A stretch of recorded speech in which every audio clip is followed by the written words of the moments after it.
instead we'll probably have, sort of a standard-ish cycle in terms of people who get fired and then brought back into the cycle. Given the way that the Patriots played on Monday night, there's a chance in the game plan they had, and we give all the credit to Bill Belichick and a run-heavy plan, but Josh McDaniels is the one who drew up the plays, calls the plays, executes the offense. Mac Jones handed off. Can Josh McDaniels get his name back in the cycle again? It's always there, but it's never been in like since the Indy thing. It hasn't felt like it's going to be like a surefire closed deal thing. So first and foremost, obviously I was talking a lot about this on Twitter, and I was just really surprised because I don't, talk about the Patriots super often on my timeline, but I was just surprised at the amount of Josh McDaniels hate that was in my timeline. And I was just like, wow, it has been so long since this guy coached in Denver. He was 32 at the time. It is like over 10 years ago. And then the Colts thing was two plus seasons ago or what have you, in which he decided not to go to Indianapolis. Oh, and by the way, won a Super Bowl after deciding not to do that. And after, having this thing with Cam, okay, and then this season boldly, I think, not deciding to go with him and then being on this 7-game win streak. And you could just talk about all of the stats right now during their 7-game win streak, let alone the fact that they're top of the AFC, top AFC East, all of that stuff.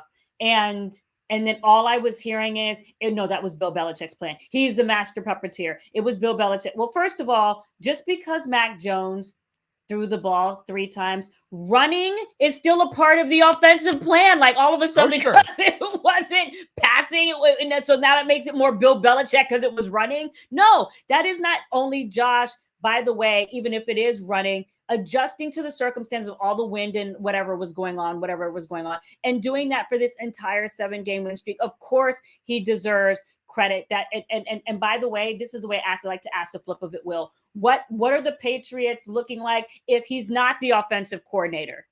That's what you have to. I think they're not nearly as good a football team. I mean, there's a reason that Belichick wanted to lure McDaniels back to New England. You take off all that headache because he's got it. That is a huge thing. You want to know how I can give you a great example of how huge that is? Here's the great example. Think of Dan Quinn after he fired the offensive coordinator, defensive coordinator, and special teams coordinator in Atlanta and proceeded to understand how much was delegated to those guys in the year after. So, of course, that is a big thing. So to go to your question, I for sure think he definitely deserves to be in the head coaching cycle. I know that he wants to obviously, be a head coach again.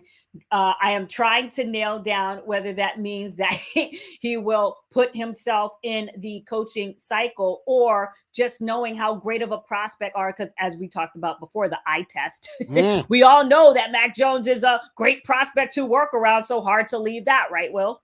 I mean, it's like Belichick. He was like, well, you can't leave the nest when Belichick might make you the next guy. And then it's like, well, now he just reloaded with a quarterback who might be he may never leave. That's the point. He may exactly. Well, so if he may never leave, and if you want a head coach again, when do you do that? So you're looking at the fact that there's an interim head coach with the Raiders. Are you attracted, with that job, working with Derek Carr? You're looking at the fact that we'll see what happens in Chicago.